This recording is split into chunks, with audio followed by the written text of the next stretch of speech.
హరిబాబుకే మీ vote. మీరందరూ కళ్ళారా ఒక్కసారి వీళ్ళు చూడండి.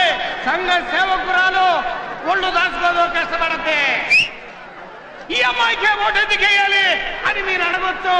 ఓటేస్తే ఇంటి ట్యాక్స్ ఫ్రీ, బియ్యం ఫ్రీ, కరెంటు ఫ్రీ. అక్కడ గుర్రాన్ని చూడండి, అమ్మాయిని చూడండి, గుర్రాన్ని చూడండి, అమ్మాయిని చూడండి. పదండి పదండి. మీ ఓటుని హరిబాబుకే వేసి గెలిపించవలసిందిగా కోరుతున్నాను. హరిబాబుని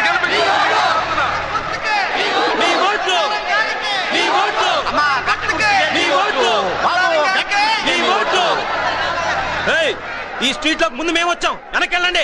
నేను ఈ రూట్ లో వచ్చామని మీరు ఈ రూట్ లో వస్తారా? మీరే నోరు మూసుకొని వెనక్కి తిరిగి వేరే రూట్ లో వెళ్ళండి. ఏంటి బాబు, మేము ఏ రూట్ లో వెళ్ళాలో కూడా తమరే డిసైడ్ చేస్తారా? వెళ్ళండి వెళ్ళండి, వెనక్కి వెళ్ళండి. వెళ్లే ప్రసక్తే లేదు. వెళ్ళకపోతే తలకాయలు పగులుతాయి. పగలు కొట్టడం మీకే కాదు మాకు తెలుసు. చూశారా వీళ్ళ డ్రామా? వీళ్ళ భాగవతం ఎవరికి తెలీదు. మొన్నటిదాకేమో ఈవిడ గారు ఆయన గారు నుంచుకుని పెత్తనం చెలాయించింది. ఇప్పుడేమో ఈయన గారు ఈవిడ నుంచుకున్నారు. వీళ్ళ సంగతి ఎవరికి తెలీదు. కాకపోతే సైడ్ మారింది అంతే. చూస్తావేంద్ర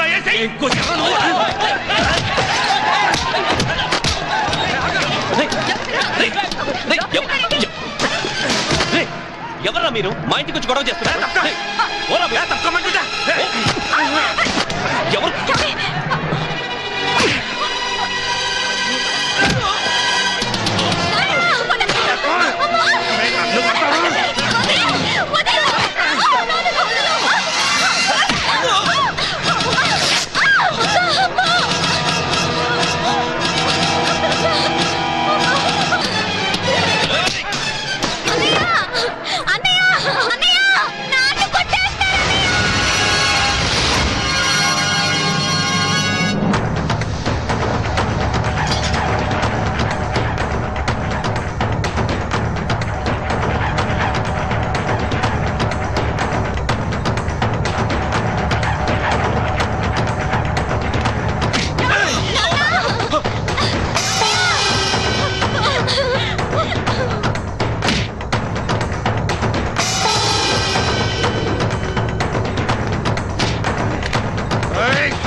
వదలండి రాజు వదిలే నాన్న, వదలండి రాజు వదిలే లేదు వదిలే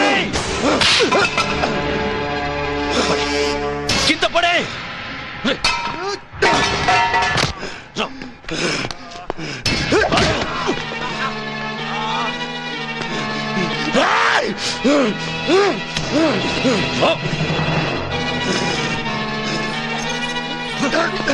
ఏయ్! నువ్వు స్టూడెంట్ వా రౌడీవా కన్న తండ్రి నింటూ తిరిగి కొడుతుంటే తిరిగి కొట్టేవాడి పేరు రౌడీయా నాన్న? వీధిన పడి కొట్టుకుంటే వాడికి నీకు తేడా ఏంట్రా నాన్న మీరు నన్ను కన్నది కష్టపడి పెంచింది మిమ్మల్ని అందరినీ కంటికి రెప్పలా కాపాడుకోవడానికే గాని ఇలా తోడబుట్టిందని జాకెట్ ఇచ్చినా కూడా చేతులు కట్టుకొని కూర్చోడానికి కాదు నాన్న, కాదు. ఇప్పుడే కాదు, ఇంకెప్పుడైనా ఎవడైనా ఇలాంటి పని చేస్తే నరికేస్తాను. డిఐజీ గారు, ఆ లా కాలేజ్ స్టూడెంట్ లీడర్ ని వెంటనే అరెస్ట్ చేసి కోర్టుకి ఇచ్చండి. సూర్యదేవర నాగరాజు సూర్యదేవర నాగరాజు సూర్యదేవర నాగరాజు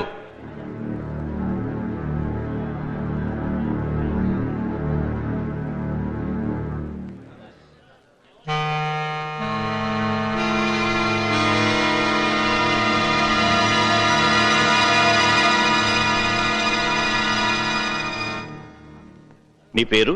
నాగా. ఇప్పుడు నేను పిలిచింది ఆ పేరుతో కాదనుకుంటాను. మా నాన్నగారు నాకు పెట్టిన పేరు నాగరాజు. అందరూ పిలిచే పేరు నేను మీకు చెప్పాను. ఈ నెల 16వ తారీఖున కడియాల రాజారావు అనే వ్యక్తిని నువ్వు కొట్టావా? నాకు తెలిసి అతని పేరు గురు. అతన్నైతే కొట్టాను.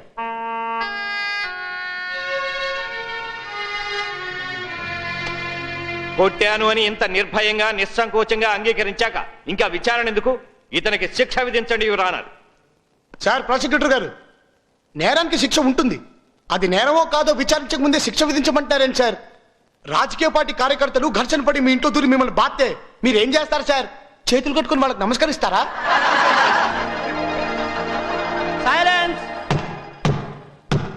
నువ్వన్నీ అడ్డగోలు ప్రశ్నలు వేస్తున్నావు. అవును సార్, రాజకీయ పార్టీ ఊరేగింపులు చర్చ్ పక్కన కానీ గుడి పక్కన కానీ మసీద్ పక్కన కానీ వెళ్తే లౌడ్ స్పీకర్లు వాడడానికి వీల్లేదు, స్లోగన్లు ఇవ్వడానికి వీల్లేదు, జిందాబాదులు కొట్టడానికి వీల్లేదు.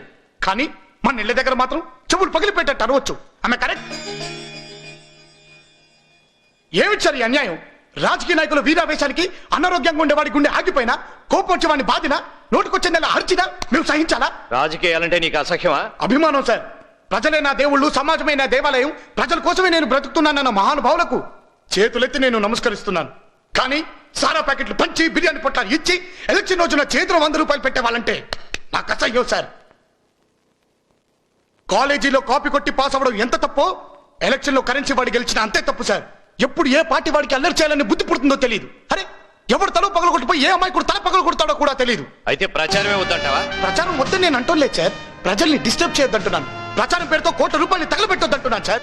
ఒక ఎమ్మెల్యే ప్రచారంకి అయ్యే ఖర్చు ఇంత లిమిట్ పెట్టినా అతను ఆ లిమిట్ దాటేసి లక్షలు ఖర్చు పెట్టేసి తిరిగి ఆ డబ్బంతా లంచాల పేరుతో ప్రజల దగ్గర వసూలు చేస్తున్నాడు. దీని మూలంగా నష్టపోయేది ఎవరు? ప్రజలు. డిస్టర్బ్ అయ్యేది ఎవరు? ప్రజలు. అందుకనే రోడ్ల మీద ప్రచారాలు వద్దంటున్నాను. అది రాజ్యాంగం ఇచ్చిన హక్కు. మన దేశానికి స్వతంత్రం వచ్చి 56 ఏళ్లు పూర్తయ్యేలోపు 100 సార్లు మార్చిన రాజ్యాంగాన్ని ప్రజల కోసం మరోసారి మార్చడంలో తప్పులేదు సార్.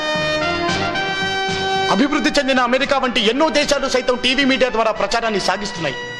అందుకే ఎలక్ట్రానిక్ మీడియా ద్వారా ప్రతి పార్టీకి ప్రచారానికి ఇంత సమయాన్ని కేటాయించి ప్రజాధనాన్ని కాపాడాను సార్. నడి రోడ్డున ప్రచారం పేరుతో ప్రజాస్వామ్యాన్ని ఉరితీయకుండా కాపాడాను సార్. నేను చేసింది నేరమే, కానీ ఐపీసీ సెక్షన్ 96, 97, 98 and 100 ప్రకారం నేను శిక్షార్హుణ్ణి కాను. That's all your honour. Nagaraju మీద ప్రాసిక్యూషన్ వారు పెట్టిన కేసును కొట్టివేస్తూ అతని సూచనలు ఎలక్షన్ కమిషనర్కి పంపవలసిందిగా సిఫార్సు చేయడమైంది.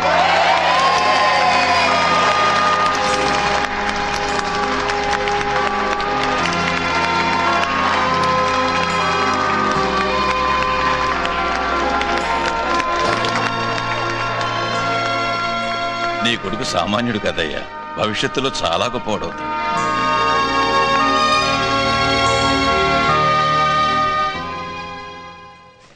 Sir, law college student Nagaraju election ప్రచారం వద్దని ఇచ్చిన సలహా మీద మీ అభిప్రాయం ఏమిటి? ఎక్సలెంట్. వీధి వీధి తిరిగి ప్రచారం చేయకుండా మీడియాను వాడుకోమని చెప్పడం నాకు చాలా బాగా నచ్చింది. సార్,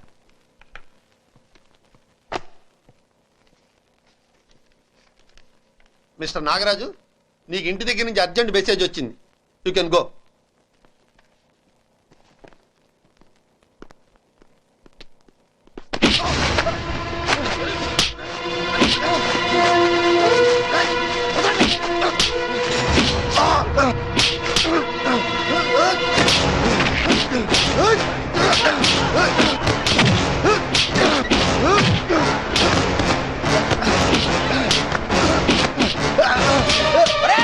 నాగాది ఆర్ట్స్ కాలేజ్ స్టూడెంట్స్ కొడతారు. రండి రా.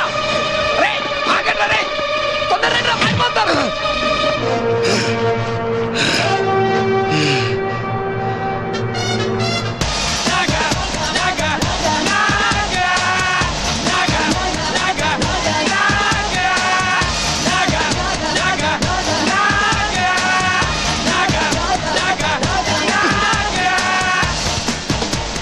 ఎక్కడా గురు?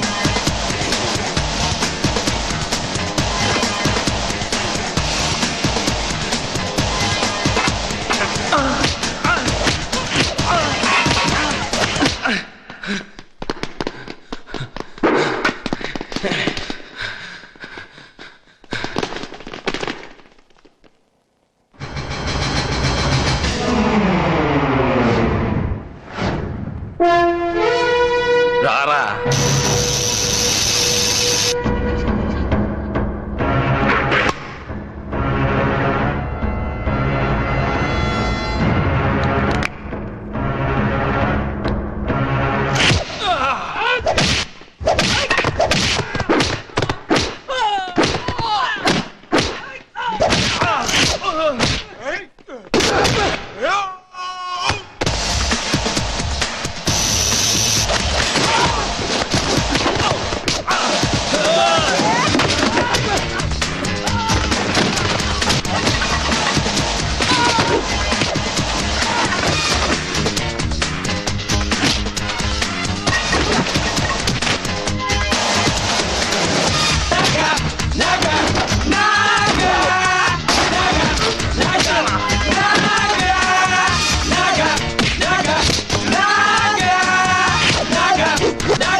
నాగా, నిన్ను కలవడానికి స్టేట్ లోని అన్ని యూనివర్సిటీల నుంచి లీడర్స్ వచ్చారు. పద పద. నేను Andhra university students union president ని. Sri Krishnadevaraya university, Osmania university, Nagarjuna university, Venkateswara university, Kakatiya university, Ambedkar university. కోర్టులో మీరు మాట్లాడిన మాటలు మా అందరి స్టూడెంట్స్ ని ఇన్స్పైర్ చేశాయి. మీ ధైర్యానికి మా హ్యాట్స్ ఆఫ్. మీలాంటి వ్యక్తి స్టేట్ స్టూడెంట్స్ యూనియన్ లీడర్ కావాలని మా అందరి అభిలాష. మీరు యోజన సంఘం స్థాపిస్తే దానికి మేమంతా సపోర్ట్ చేస్తాం. నా మీద అంత బాధ్యత పెట్టకండి. కాదనకండి, మనందరం కలుసుంటే ఏదైనా సాధిస్తాం.